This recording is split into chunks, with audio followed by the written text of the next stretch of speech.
সম্প্রতি তাইওয়ান প্রণালী ঘিরে ২ দিনব্যাপী সামরিক মহড়া চালায় চীন। দ্বীপটিকে ঘিরে চলে লাইভ ফায়ারিং, রকেট উৎক্ষেপণ, যুদ্ধবিমান ও যুদ্ধজাহাজের মহড়া। এর মধ্য দিয়ে যৌথ অভিযানের সক্ষমতা যাচাই এবং যেকোনো উস্কানির জবাবে কঠোর প্রতিক্রিয়ার বার্তা দেওয়া হয়েছে বলে জানায় বেইজিং। এরই মধ্যে চীনা সামরিক মহড়া নিয়ে উদ্বেগ জানিয়েছে যুক্তরাষ্ট্র, জাপান, অস্ট্রেলিয়া সহ ইউরোপের কয়েকটি দেশ। স্থানীয় সময় বৃহস্পতিবার যুক্তরাষ্ট্রের পররাষ্ট্র দপ্তর এক বিবৃতিতে জানায়, তাইওয়ানকে ঘিরে চীনের এই মহড়া অপ্রয়োজনীয়। এর মধ্য দিয়ে এই অঞ্চলে উত্তেজনা বাড়ছে। তাইওয়ানের ওপর সামরিক চাপ বন্ধ করে প্রয়োজনে অর্থপূর্ণ আলোচনায় বসতে বেইজিংয়ের প্রতি আহ্বান জানায় যুক্তরাষ্ট্র। আন্তর্জাতিক মহলের এসব সমালোচনা প্রত্যাখ্যান করেছে চীন। জাস্টিস মিশন ২০২৫ নামের এই সামরিক মহড়া নিয়ে বিদেশি সমালোচনা গ্রহণযোগ্য নয় বলে কড়া ভাষায় প্রতিবাদ জানিয়েছে চীনা প্রতিরক্ষা মন্ত্রণালয়। জানায়, প্রণালীর শান্তি রক্ষায় তারা প্রতিশ্রুতিবদ্ধ।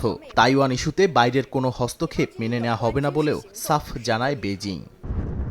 তবে চীনের বিশ্লেষকরা যুক্তরাষ্ট্রের সমালোচনাকে গতানুগতিক বলে উড়িয়ে দিয়েছেন। তাদের মতে, চীনের মহড়া নয়, উত্তেজনার মূল কারণ তাইওয়ান প্রশাসনের বিচ্ছিন্নতাবাদী নীতি এবং দ্বীপটির কাছে যুক্তরাষ্ট্রের অস্ত্র বিক্রি।